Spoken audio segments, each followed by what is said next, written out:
A body in motion tends to continue in the same state of relative rest or motion unless acted upon by some external force.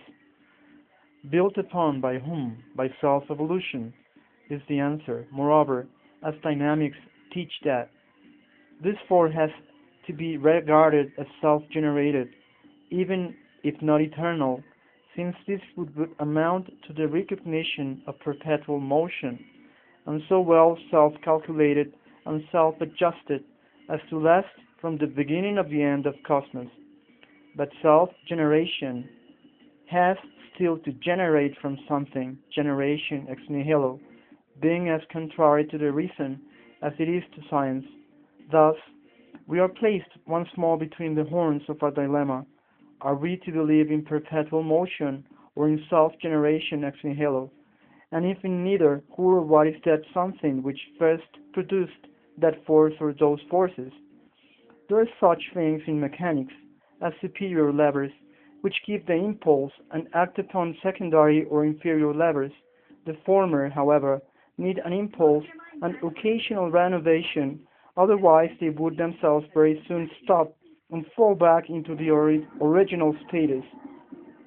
What is the external force which puts and retains them in motion? Another dilemma. As to the law of cosmical non-intervention, it could be justified only in one case, namely, if the celestial mechanism were perfect, but if it is not, the so-called unalterable motions of celestial bodies alter and change incessantly. They are very often disturbed, and the wheels of even the sidereal locomotive itself occasionally jump off their invisible rails, as may be easily proved. Otherwise, why should Laplace speak of a probable occurrence at some future time of out-and-out reform in the arrangements of the planets?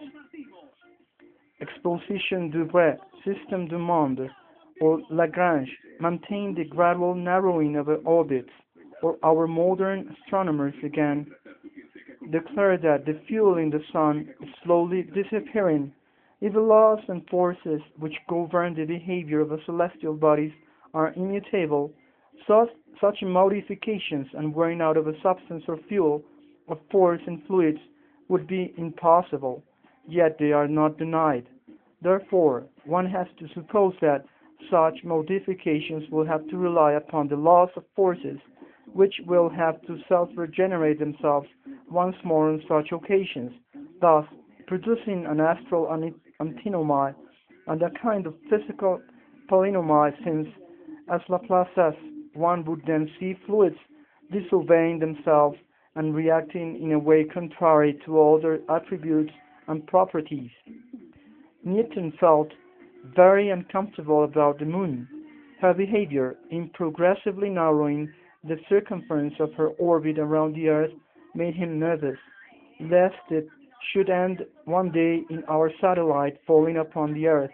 The world, he confessed, needed repairing, and that very often. See the passage quoted by Herschel in Natural Philosophy. In this he was corroborated by Herschel. He speaks of real and quite considerable deviations besides those which are only apparent, but gets some consolation from his conviction that somebody or something will probably see to things. We may be answered that the personal beliefs of some pious astronomers, however great they may be as scientific characters, are no proof of the actual existence and presence in space of intelligent supramundane beings, of either gods or angels. It is the behavior of the stars and planets themselves that has to be analyzed, and inferences must be drawn therefrom. Renan asserts that nothing that we know of the sidereal bodies warrants the idea of a presence of any intelligence, whether internal or external to them. Let us see, says Renan, if this is a fact or only one more anti-scientific assumption. The orbits traversed by the planets are far from being immutable. They are, on the contrary, subject to perpetual mutation in position as in form, elongations, contractions, and orbital widenings, oscillations from right to left, slackening and quickening of speed, and all this on a plane which seems to vacillate, terre et ciel, as is very pertinently observed by the Musée. Here is a path having little to the mathematical or mechanical precision claimed for it, for we know of no clock which, having gone slow for several minutes, should catch up the right time of itself and without the turn of a key.